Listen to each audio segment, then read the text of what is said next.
Welcome back to Gaming Night. I'm your host, G.A.M.E.R here, and today, welcome to a brand new ranking video. So, we're continuing the week of Thanksgiving by doing more rankings that help you understand me more as a gamer and a person who loves video game as their biggest passion and their, well, intended future career. And this week, or today, rather, we're going to be doing something I've actually been wanting to do for a long time. I think this is a really cool idea. I don't think many people do this. I'm not really sure if I've ever seen this. This is kind of a really neat idea that I came up with. I mean, it's like something like I'm sure people talk about, but not like a video that anybody's ever really done. And I'm going to be ranking video game values / categories. So factors or aspects of a video game. So what I mean by this is I have, let me see. I have 1, 2, 3, 4, 5, 6 different rankings in this one video.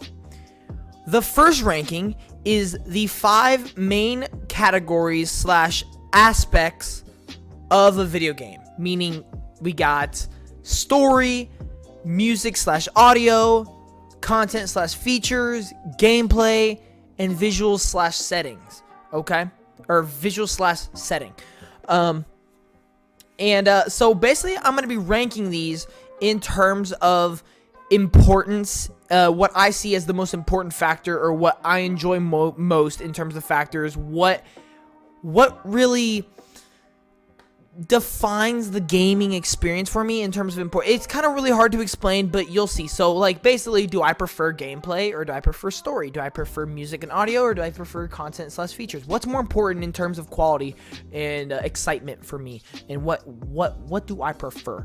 Sort of like that. And then the other ones are, we're dissecting each of those 5 categories by way more aspects. So, like, for story, you know, there's things like dialogue, cutscenes, world building, decision making, side quests, main story, characters, all that stuff. I'm gonna be ranking all those. For things like visuals, you know, you got cinematography, characters, assess world designs, atmosphere, theme, colors, lighting, art style, graphics, all that stuff. So we're gonna be doing all that. It's kind of interesting. We'll see how it goes. I'm not sure how long this is going to be. I'm going to try and go through it quickly. That way it's not super duper long, because we do have 6 rankings, but there are kind of short. So we're going to go ahead and get started with our main 5 pillars of gaming categories values.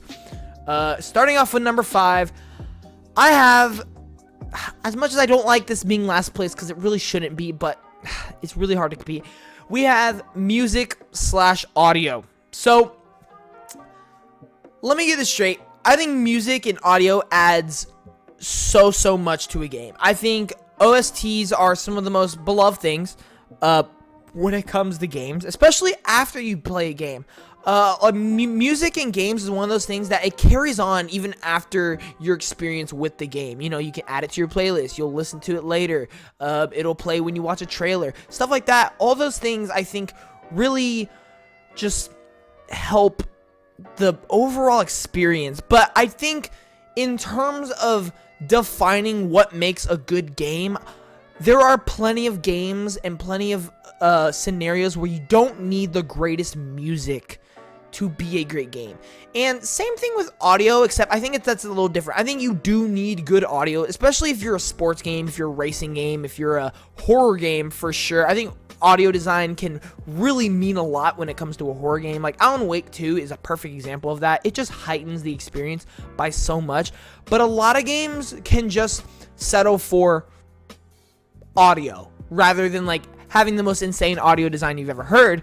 A lot of games can kind of just settle for good audio. And that's really the same thing with music as well. While there are some incredibly phenomenal music and audio designs, a lot of times you can kind of just settle for good. And I think that's why it comes in last place for me, is because the other 4, I feel like you need a really great version of this value. And I feel like for music and audio, while it is so great, is the least important. I don't think this is the least fun or the least interesting category.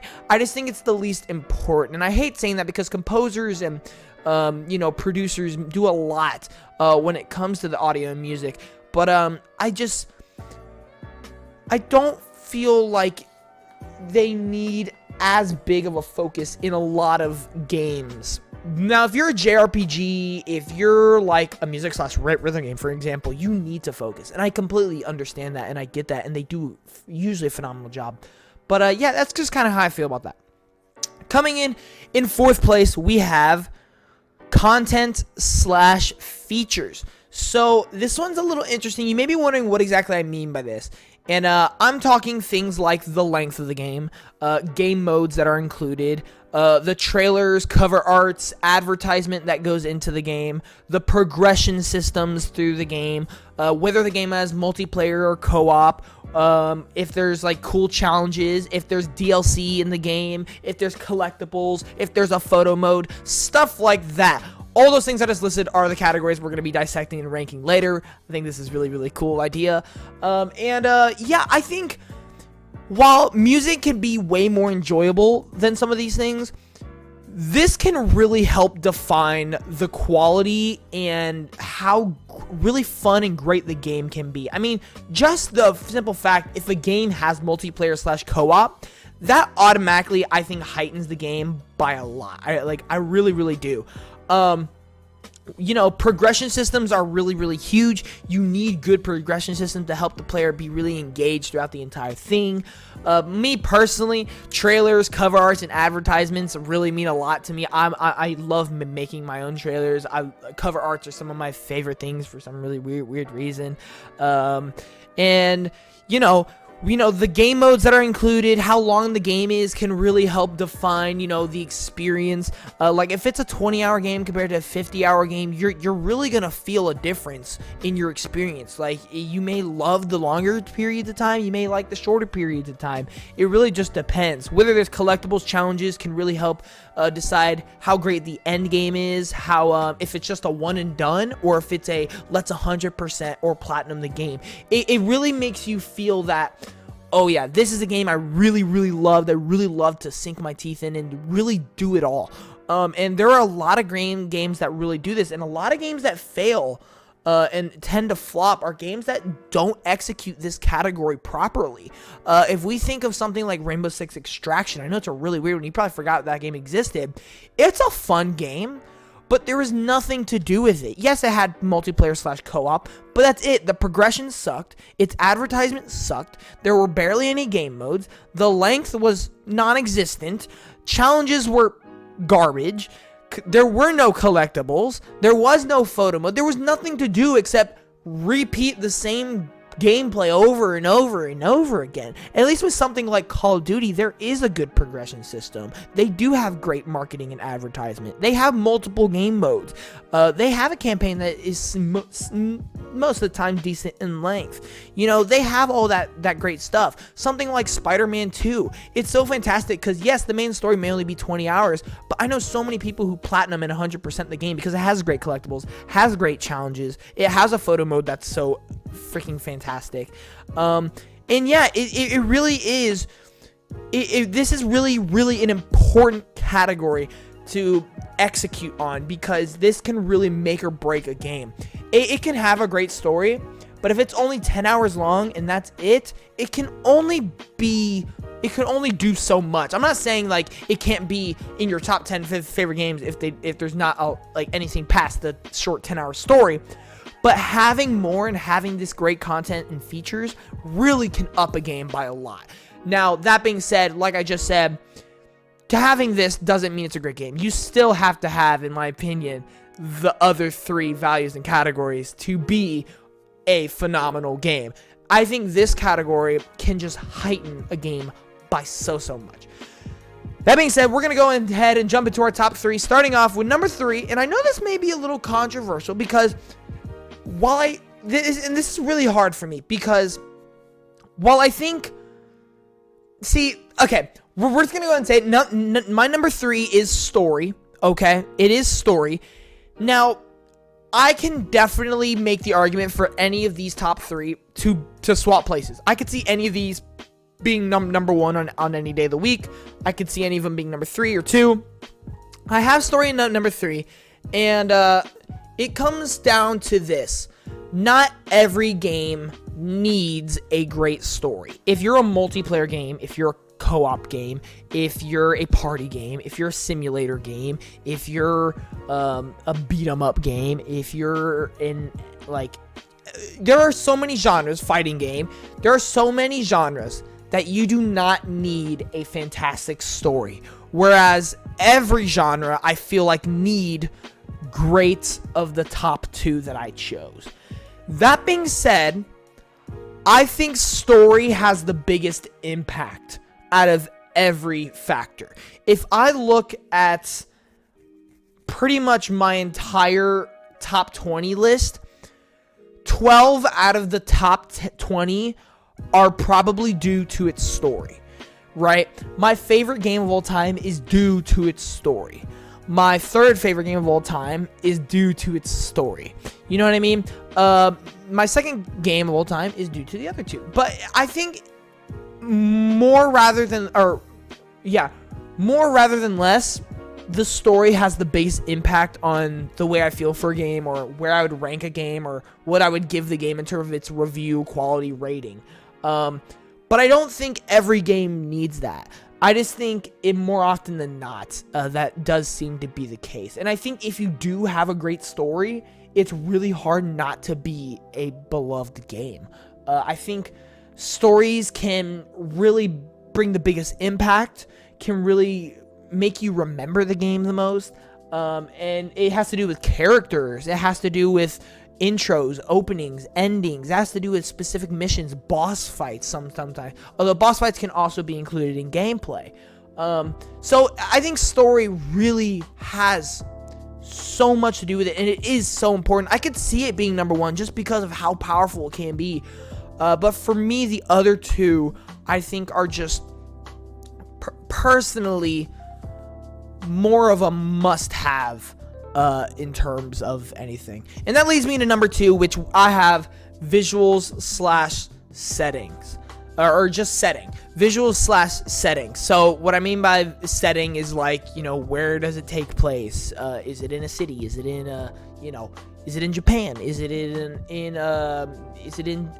I don't know, the Wild West? I don't know. Like the setting, is it pirate themed? Is it medieval themed? All that stuff. Visual/setting, I think is really important. The reason it's higher than story is, at the end of the day, you want to like what you're looking at.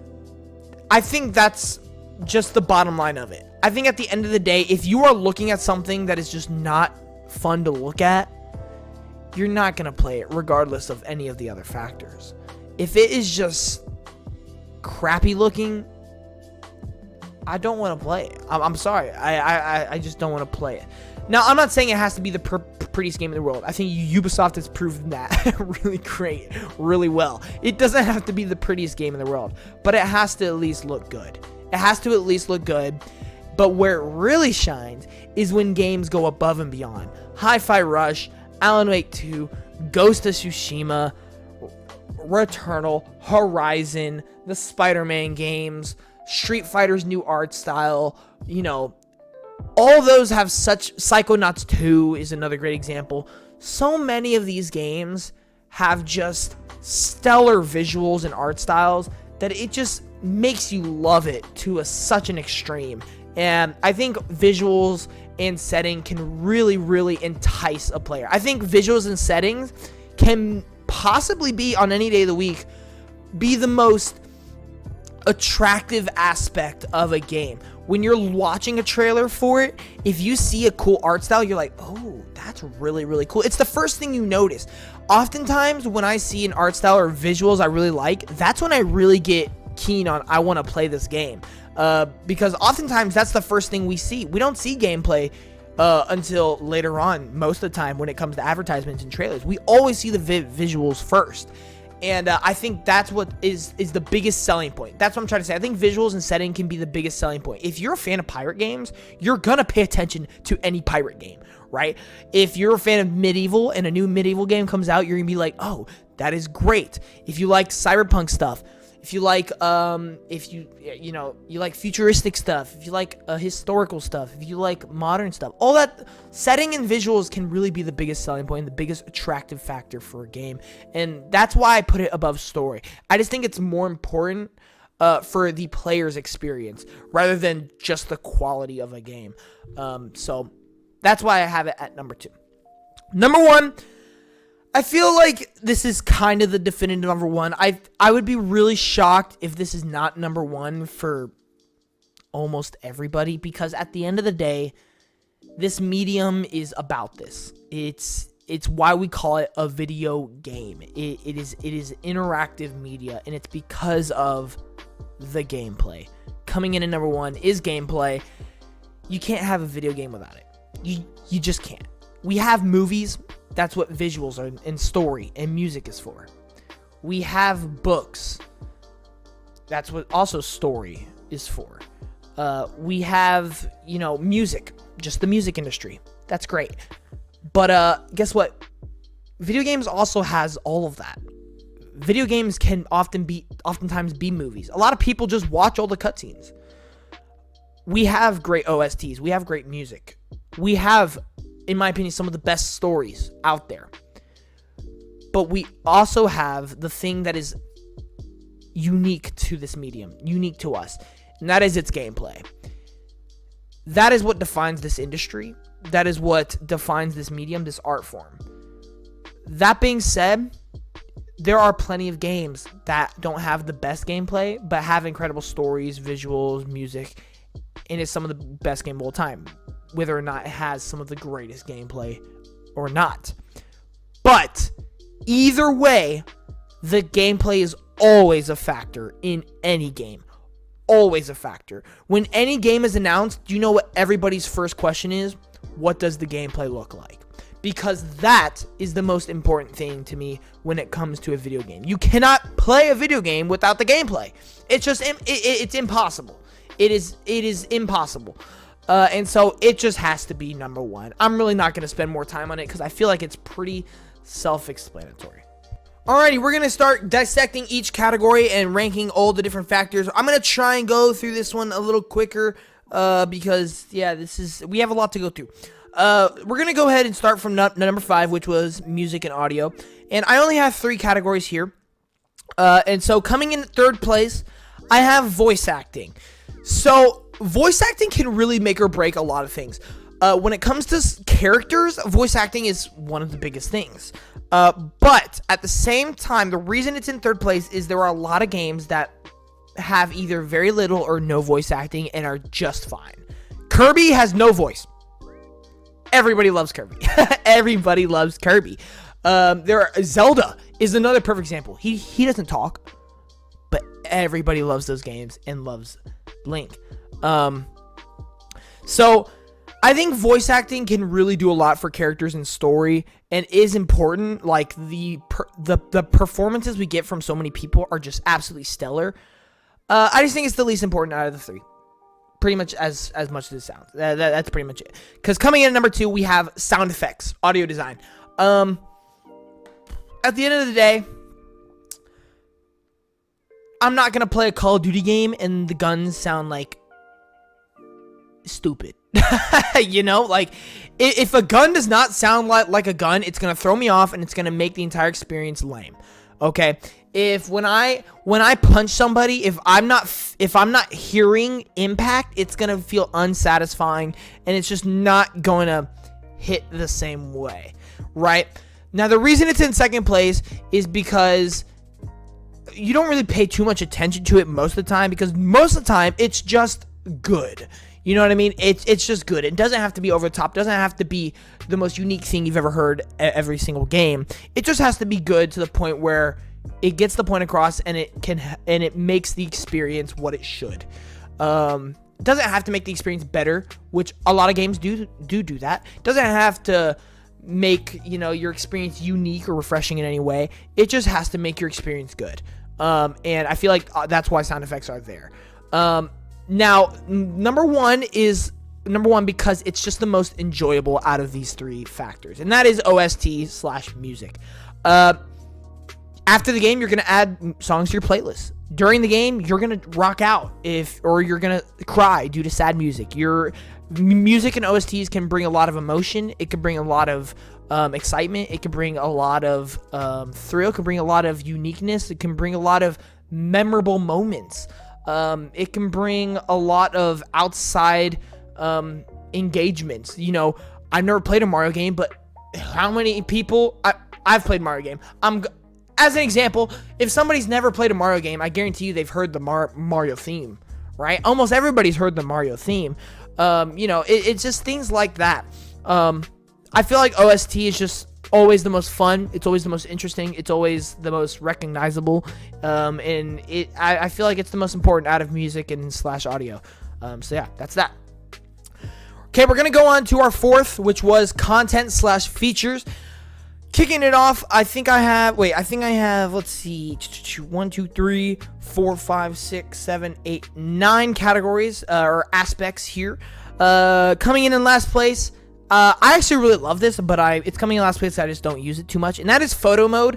I don't feel like it's necessary, but it is such a great addition. I've used it in multiple games, but I don't spend too much time doing them. It's something where, like, I'll do a couple, and I'll be like, awesome. I'm really glad I did that. I'm really glad it was in the game. Hopefully more games do it, and they have been. It's been a really highly growing thing in video games, and I'm glad it is. Coming in next, I think in 8th place, we have collectibles. There's oftentimes I don't really care all that much. I'm not a completionist, I'll be honest with you. I'm not a completionist. I love doing side quests. I like collecting collectibles. I like doing challenges, but I'm not always gonna 100% a game. I'm not always gonna completely complete the game. That just has to do with collectibles. I'm just not the biggest fan of them.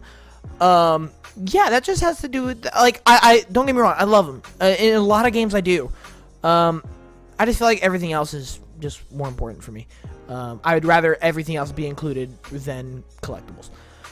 Coming in next is kind of the same thing as collectibles. I'm not a completionist, so challenges. Challenges are my number 7. I do like challenges more because a lot of times they can unlock things in game. A lot of times they can give you this kind of like side game mode, kind of like a time trial, or like beat all the enemies without taking damage. All those kind of things I think are really, really cool.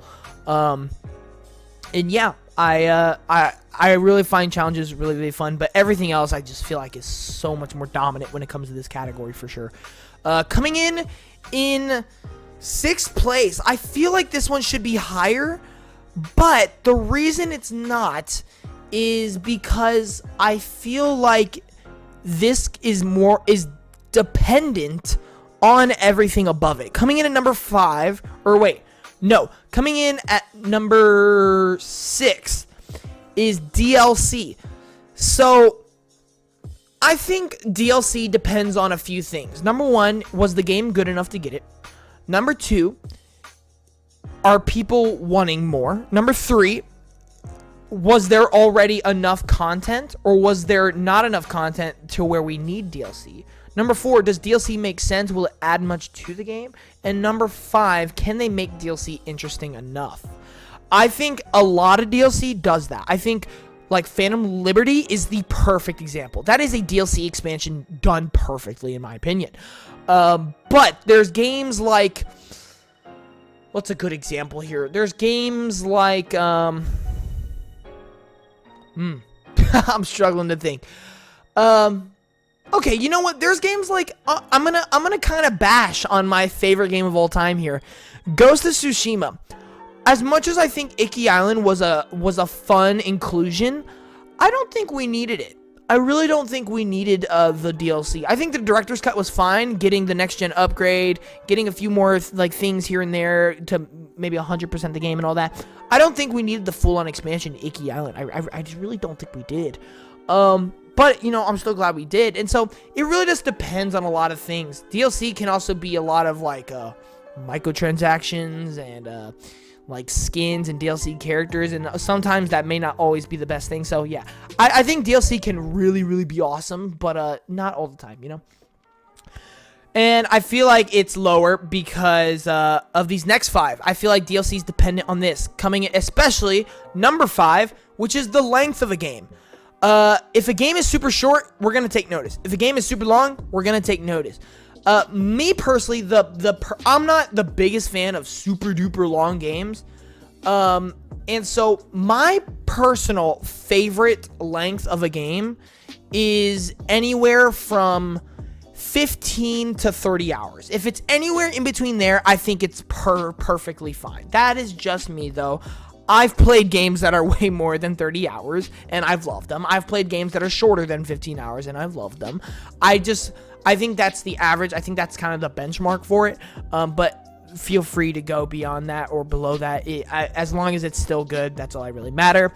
But a lot of times this can really determine all the content, whether it's long, whether it has enough to keep you sustained, because a lot of times there can be filler. A lot of times it can be rushed. I feel like Spider-Man 2 could have done with like 10 more hours of the game, low key, because I feel like it was kind of rushed in a lot of places. But then at the same time, I really loved Spider-Man Miles Morales because it was only 10 hours, but I didn't feel like there was any filler whatsoever. It was straight from the point, beginning to finish.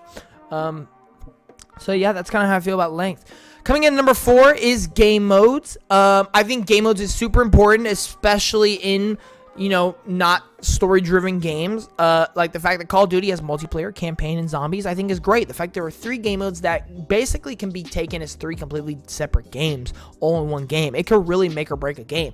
Whether a game has enough game modes to keep it variety, so keep it from getting repetitive, whether there's a lot more content, I think game modes really is special. I think Fortnite is another great example. I know it's kind of weird because you think, oh, it's just a battle royale. That's all of it. No, there are so many different little game modes in Fortnite that make it that much more appealing to so many people, for sure. I think if there is like a single player / multiplayer mode, that can be a lot more enticing because you have options. I think game modes just give you that option, which can really entice a lot of people for sure. Coming in at number 3, I know this is weird. This is definitely not going to make it as high on anyone else's list. And that's trailers / cover art / advertisement / marketing, all the above, just marketing in general. This is right up my wheelhouse. This is my near and dear. This is my bread and butter. I love making trailers on my own times. I love rating cover arts. I love buying physical games just because of the cover art. I love advertisement. I think like making the posters. I mean, I have so many posters in my room, guys. I probably have like over like 30 in my room. This is just my wheelhouse. Oftentimes, this is gonna sound so stupid. If you have a banger trailer, if you have a fire cover art, I'm not gonna lie, I'm probably gonna buy your game. That's all you have to do. So any studio publisher watching this video, if you would like my money, make a fantastic trailer and make a fantastic cover art, and I will buy your game. I cannot tell you how many times this has happened, where just because of a great trailer, with great trailer music and with awesome just moments, and with a great cover art, have I gotten so overly hyped for a game for no reason, just because of these factors. Midnight Suns is a perfect example. I've never played a game from the studio until then. I wasn't too big on strategy until Mario plus Rabbids Sparks of Hope. But the original trailer, which had a remix of Enter Sandman, was awesome. One of my favorite trailers of all time. So it immediately caught my attention. I really loved the cover art, and I decided to play it because I just got so hyped every time I watched the trailer. Every time I saw the cover art, it just felt good. I felt excited. And yeah, that's what ended up happening. So this is truly just a me thing. That's why it's at number 3. Truly just a me thing. But I feel like it's important. It can be a deciding factor for if you buy a game or if people are interested or not. It really can be. I think people sleep on it a lot for sure. Coming in at number 2 is honestly this. I almost feel like this is my number 1, but I'm gonna stick with number 2. I think number 1 can be more impactful, but I think number 2 is more important. I don't know. Okay, number 2, I'm going with progression. Progression. I think this is so important. If I start a game and it's a 20-hour game and I'm not really changing or evolving or getting new things or trying new things or doing different things throughout the 20 hours, I'm just doing the exact same thing. If there is no progression within my character, within skills, within abilities, within equipment, I'm going to get bored. It's going to get stale. It's going to overstay its welcome. I think this is huge. I think Spider-Man is another great example for this. I think unlocking all the suits, unlocking the different skills, unlocking the gadgets, unlocking the areas on the map, I think is perfect. I think Call of Duty, leveling up, getting all the attachments, getting all the new guns is awesome. I think Fortnite, they do a great job with the Battle Pass and all that. I think that progression is really, really great. Like Final Fantasy 16, you unlock a new element like every like 5 hours in the game. That's awesome progression. The game is constantly changing, constantly getting new, refreshing, and constantly keeps you engaged. That's what progression does, and it's super duper important for sure. This could be in the gameplay category, and I could make the argument that it is, but to me, this is the content and features, because there are a lot of games where it's kind of just it's content. Like, you do 100% of this progression. So I put it in content / features for sure. Coming in in first place for content / features category, we have multiplayer / co-op. Pretty simple, gonna not take too long in this one. If it has multiplayer / co-op, it is going to make an experience so much better or different. And I like when it's an option as well. If you can play with your friends, it's just going to be 10 times better. It's just going to be 10 times better depending on the game. I feel like this is just the biggest deal breaker or the biggest selling point for a lot of people. Man, Spider-Man's kind of the MVP here. If Spider-Man 2, as another example, if Spider-Man 2 was multiplayer / co-op, it would have been so much different. Think about it. It would have been a completely different vibe. There would have probably been way more people excited. Not that it already wasn't super excited. So I think more multiplayer / co-op is super important and can really bring a whole new level to a game. 100%. Moving on, we're gonna go to story, which was our number, which was in third place for categories, and we're gonna take a look at all the values of that. Story. I have 7 here. 7 different aspects and values of story. Starting in last place, I know I'm gonna get flamed. I know people are gonna be like, oh, you're not a gamer. You're not a gamer if you have this in last place. Oh, you are just one of those people. No, it's just, I think when I look at all the other values, it's just really hard to compete. Coming in last place is side quests. I know. Okay, listen. Before you say, "Oh, you just don't play side quests. You just rush through the main story." No, I don't. I've gotten multiple platinum trophies for multiple games, and you have to do side quests for that. I have beaten so many side quests for so many games. It's just, for me, there are games that I don't feel like the side quests are necessities, or side quests can be a weak point in a lot of games. You know what I mean? Like, side quests can up a story by a lot. Side quests can also bring down a story because it just feels like filler. And that's why I think it's in last place, because it is very optional. It is a very optional value here. There are a lot of people who don't care about side quests. There are people who do. There are people who only play games with good side quests. It's kind of that kind of scenario where, while I love them, everything else in this category, all these other values, I feel like are more important and can conjure up a better overall result. That's pretty much all I have to do about it. That's why it's in last place, okay? So, flame me all you want. Just know, I play side quests. I like side quests. I have no hate towards them, okay? Leave me alone. This is just my opinion. Coming in, what is it, 6th place? 6th place, I have decision making. Yeah, you probably didn't see that. Look, decision making, I feel like, again, this is kind of like one of those things where it's only video games can really give you that. You know what I mean? You can't make decisions in movies. You can't make decisions in music. You can't make decisions in books. This is the only medium where you can like make decisions and really feel like you're on a journey. And I feel like this can really be great. The problem is a lot of games don't do it right. A lot of games, it's kind of weak, and a lot of games just don't have it. So that's why it's this low, but it's higher because I feel like with games that do it and do it well, they're very memorable. If we look at some of the best RPGs like Cyberpunk, Starfield, I would say Starfield's a really, really great RPG. If we look at things like that, like Dying Light 2, I loved it personally.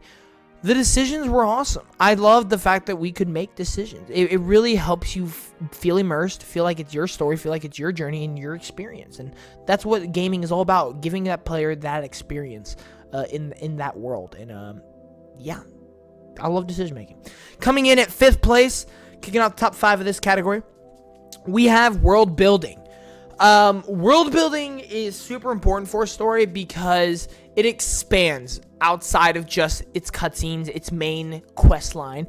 It can really bring together a franchise. It can really bring together a series. It can really bring together a game. If we look at Horizon, right? If we look at the game Horizon, Aloy is great. Her character arc is great. Some of the boss fights are great. The main quest lines, I'll be honest, can sometimes be very forgettable. But I think the biggest thing that comes with Horizon is its world. Its environments, its enemies, it's just everything. I think the world building in Horizon is fantastic. And that has to do with its visuals, I do understand, which is also why I put visuals higher than story.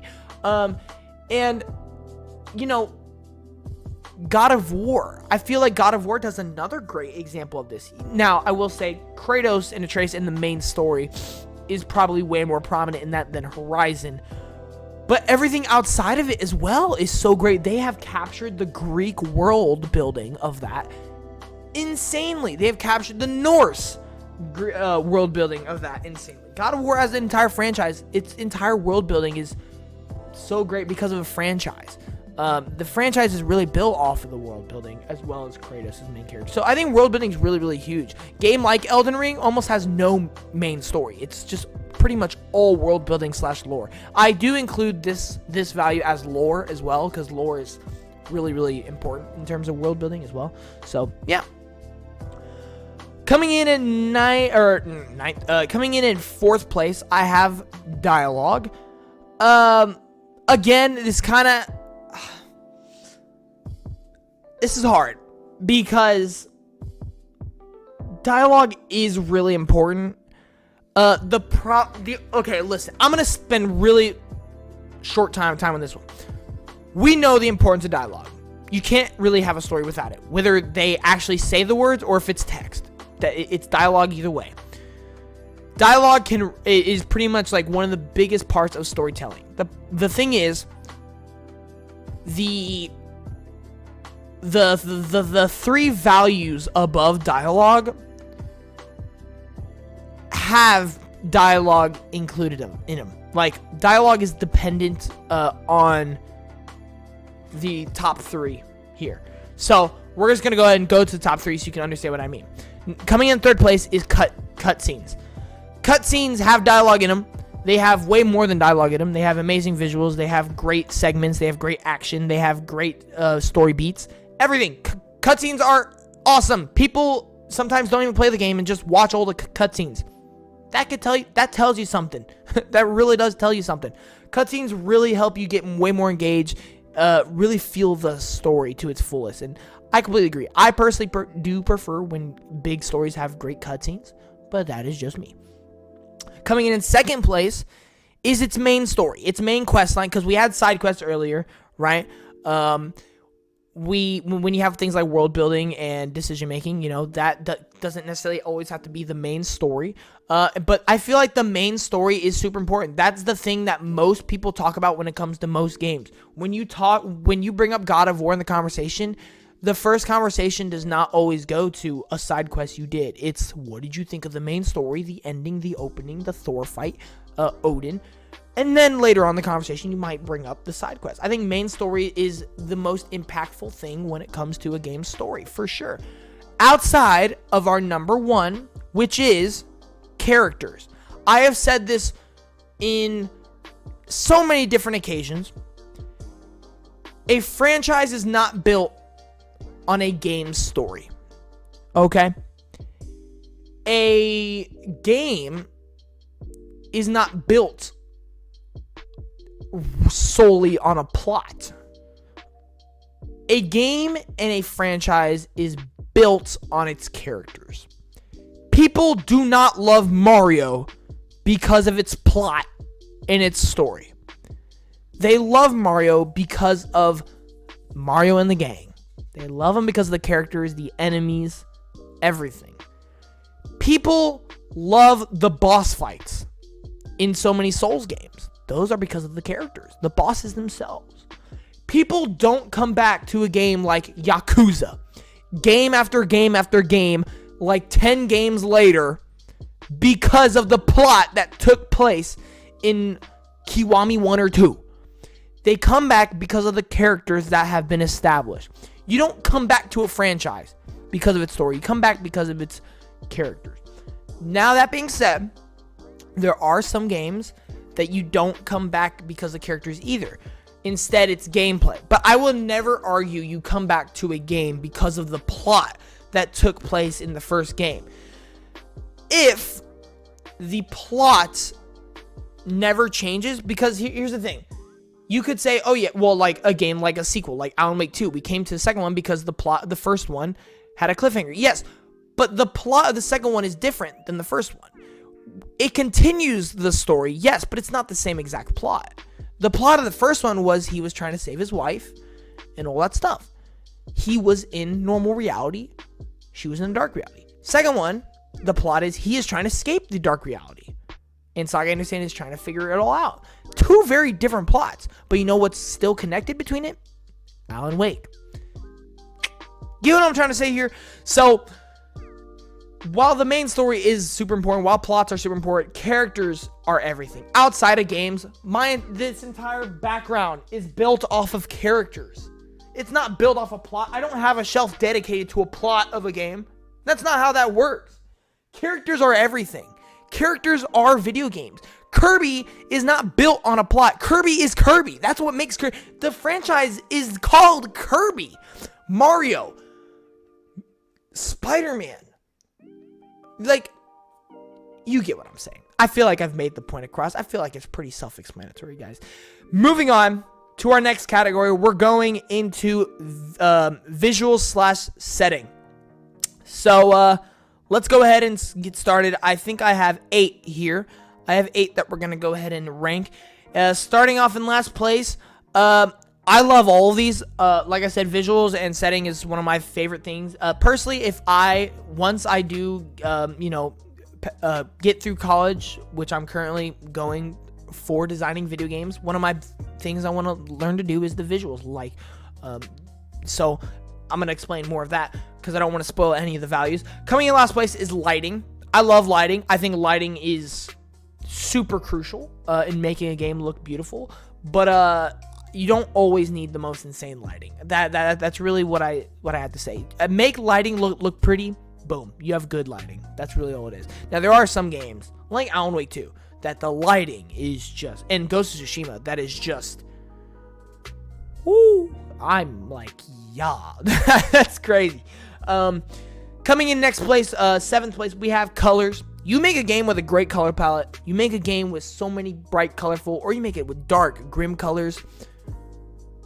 It's very appealing. The colors can be very, very appealing. It can really mean a lot towards its art style. But I feel like everything above it is dependent on colors and lighting. So, yeah. Coming in 6th place. 6th place, we have its theme. So if it's pirate themed, if it's medieval themed, if it's futuristic themed, if it's scary themed, all that stuff, Western themed, whatever. The only reason it's not higher, because I do think this is really important. I do think this can really mean a lot for a game. I mean, it really kind of builds a game. Like, you're not going to make a pirate game and then say, like, give it futuristic guns and shooters. That's not how it's going to work. A pirate game, if you're theming around pirate, you pretty much know exactly what game you're getting into. But that being said, me personally, this is my personal opinion, I like pretty much any theme. Like, I don't really care what the theme is, as long as it's a good game, as long as it has a good gameplay, somewhat of a good story, great music, great content, stuff, features. I'm gonna play it. I don't really care the theme. Like, I'm not gonna not play a game because it's a pirate theme. That's just not how that's gonna work. So yeah, that's why it's not higher for me. Now coming in 5th place, this is what I was talking about earlier. Atmosphere is 5th place. I would love to work on atmosphere when I design a video game, because I think atmosphere and environmental building is just so awesome. It's one of my favorite things to look at in a game.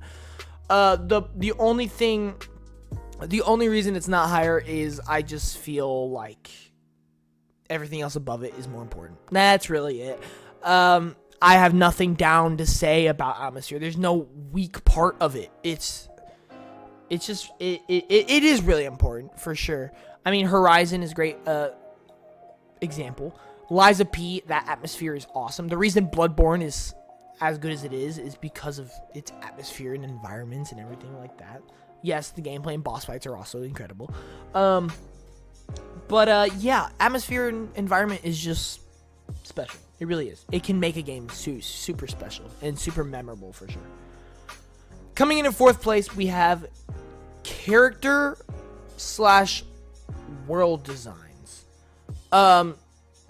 So this is kind of a hard one to explain, okay? And the best way I'm gonna explain it, okay, character designs, you guys know. If a character, like, we want characters to look cool, we want them to have awesome outfits, we want them to be repping some sick suits, some sick appearances, some sick skins, all that stuff. Character designs make sense. World designs, where you probably like, what does that even mean? World designs is like, example, Horizon. How it's LA, Hollywood, but it's all run down. It's all like tropical. It's all like primitive. It's all like post-apocalyptic, right? That's not really a theme, is the thing. That's like world design. Or, you know, world design can be just the like shapes, or just the look of the game in terms of its structure, right? I think that's the best way to describe it. The look of a world based on the structure of it. And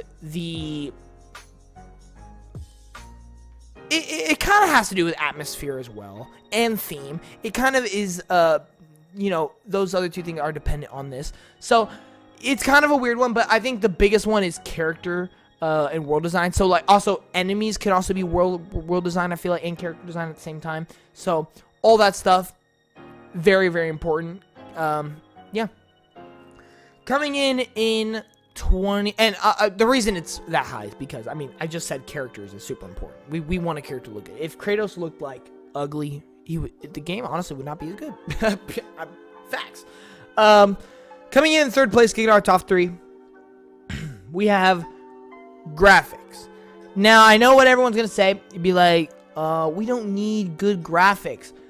I hope you realize, guys, graphics does not automatically mean realism. I don't need a game to look realistic. I don't. Hi-Fi Rush this year came out. It's cel-shaded. It's comic booky. It's not realistic at all. And it's one of my favorite games of all time. Okay? Returnal is not the realistic looking game of all time. Think of another one. Ark Survival Evolved, my favorite survival game. The graphics are doo-doo, honestly. I do not need good graphics. What I mean by graphics is it just cannot look bad. Graphics are everything. Whether you think graphics are digital illustration, that is what graphics are. It is digital work. Digital shapes, put color into them, put textures into them. That is graphics. That doesn't mean realism. Realism is a type of graphics. It's a type of visual art style. That is an art style. Realism is an art style. Graphics are the textures, are the assets that are loaded into the game. We want them to look good. They need to look good. And that's why it's number 3. Number 2, I know this one's probably be like, wow, you put this one above graphics? Yeah, I did, because to me, this can be one of the biggest factors for why a game is one of my favorites. And that's cinematography. When we look at my story rankings, cutscenes were in my top 3. Cinematography is huge with that. If a cutscene does not have good camera work or cinematography, the cutscenes aren't going to be as good. If gameplay, which is my number 1, obviously, if gameplay does not have good camera operating system, if the camera is just all over the place, if cinematography looks terrible, it's going to be a pain to play. So cinematography is very important, and there are some games that just have absolutely immaculate cinematography, and it shows because it ends up being one of my favorite games for sure. And coming in at first place is the biggest selling point for me when it comes to visuals. I feel like this is going to be everybody, and it's the art style. That does not mean it needs to be anime-esque. That does not mean it needs to be animated. It doesn't mean it has to be comic booky, cel-shaded. It can mean it can be realism. It can be pixelated. It can be whatever, like Link's Awakening. It could look like Link's Awakening. It could look like Metroid. It could look like Spider-Man. It could look like God of War. It could look like Call of Duty. It could look like Star Wars. It could look like Mortal Kombat. It could look like Guardians of the Galaxy. It could look like Street Fighter. It could look like Undertale. It could look like Ark. It could look like Planet Coaster. All of them have its own art style. The look of anything depends on its art style. And that's just facts. Moving on. Our final category we're going to be going is, of course, the GOAT, gameplay. Gameplay, we have 6 different values we're going to be ranking. Starting off in last place with mobility. And I personally think mobility, I will say there is a separate value here, traversal. So don't think mobility is traversal. I think those two are very, very different. Mobility, I think, is, walking around, jumping, like being able to dodge, being able to roll, being able to use a grappling hook. That is mobility to me. And I feel like while some games have great mobility, it's not a thing that every gameplay system has to have a great thing of. Yeah, that's really all I have to say about that.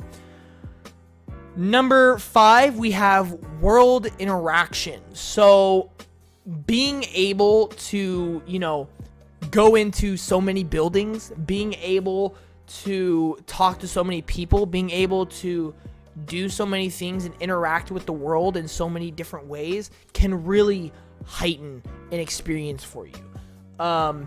Being able to, like, open a door, pick up a soda can, use a vending machine, go to a hairstylist, go to a grocery store, or go to a clothes store. Like GTA 5 is the perfect example. That game is so wowing because of its world interaction. And yeah, I feel like I explained that pretty well. Coming in at number 4, this one's huge. Do I want to... Hang on, I might want to move number 3 and 4 around. I'm going to keep it. Number 4 is customization. It is one of the most fun things when it comes to any game. It is a lot of the times the best part. It is a lot of times the most used part. It is a lot of time the most in-depth part. Customization really is a lot. And it's not just, I get to choose what my character looks like. It can be a lot of things of what weapons am I using? What skills am I using? What team members do I have? Customization means everything. It can be a ship like Starfield. Customization is everything. Even a game like Mortal Kombat 11, where you can choose like your abilities you can use in a fight, stuff like that. I think customization really is slept on because a lot of people kind of just think, I get to choose what my character looks like. I get to choose his face model, his hair. Spider-Man, I could choose his suit. Boom, that's customization. No, you got to think of all the skills. You got to think of all the suit gadgets. You got to think of all the abilities. You got to think of everything. Customization is huge, absolutely massive. Coming in third place, I was tempted to put this below customization, but I have traversal. I think games that have a good traversal are just absolutely fun. Absolutely fun. Spider-Man, another example. It is the best traversal out there, and it is so fun. It is the biggest thing anybody talks about with the Spider-Man games, and it's just because it's so fun. When games have cars, when games have vehicles, it is so welcomed. It is so welcomed. It doesn't hinder a game in any way, in my opinion. It can only up a game, to be honest. And that's why I have it at number 3. I think it just adds to the fun factor tenfold. And that's the thing. I don't think you can just have okay traversal. That's the thing. Like, if you just have like a vehicle you could drive, it'd be like, oh, whatever, that's cool. Whereas like customization, see, I don't know, traversal and customization can really switch. I'm having a really hard time actually like justifying my choice here, because they're both so even in my opinion. I personally, I don't know, that's a hard one. 4th place, customization. 3rd place, traversal. I'm just gonna go with it. I'm not gonna try and explain it because I'm having second thoughts. Moving on. Coming in 2nd place is boss fights. Boss fights really seal the deal in a lot of different ways. A lot of people's favorite games comes from boss fights. I mean, Bloodborne is there, Elden Ring is there. 3D platformers have amazing boss fights. Kratos versus Thor, Spider-Man versus Dr. Octopus. I mean, think of all the boss fights and think of how great. Returnal is my second favorite game, probably because the boss fights is like one of the biggest factors. And yeah, boss fights are just everything. Like, they're some of the most memorable moments. They're some of the coolest moments visually, story-wise. They have everything. Boss fights are the peaks of games a lot of the time.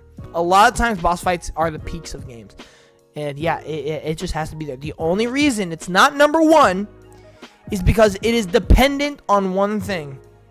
It's combat. If the game does not have good combat, then the boss fight is not going to be that fun. It's as plain as simple as that. So yeah, coming in number 1 is combat. And I feel like this is probably going to be almost everybody's. If a game is not fun with its combat, and now to be fair, there are some games that don't require combat. I get that. I'm considering combat your core gameplay system. So if it's a racing game, you're steering, you're braking, accelerating. That's like combat for a racing game. I mean, come on now. Like, I'm not gonna make a whole value for steering, accelerating, braking, because that's just stupid. Combat, I'm considering your core gameplay system, the controls and action that your game is built around. Yeah, pretty self-explanatory. Combat, core gameplay system, core action system is what this is. You can't have gameplay without it, no matter what kind of game you really are. Yeah. I mean, it's some of the flashy stuff, has some of the cool visuals. It is the most addicting part of it. It really makes the game feel super interactive. And yeah, that is really, I mean, I really don't have to explain it. You guys should just know. Combat is, I mean, you need it. You just need it. But anyway, that's going to do it for this video. I know we're just reaching an hour. Wow, I might end this exactly at an hour. But let me guys know, what do you guys think of this? You can do whatever ranking you want. You can do all of it if you want. You could just do the top 5, like the big 5 categories. Whatever you guys want to do. Let me know, what is some of your weird, like, biggest draw-ins for a game? For me, it's like cover art and advertisements and all that. So it's really weird. But anyway, thank you all so much for watching. I'll see you in the next one. Another ranking coming out either today or tomorrow. I'll let you guys know on Instagram, or you'll just see it on the YouTube channel. But thank you all so much for watching. I'll see you in the next one. G.A.M.E.R out. Peace.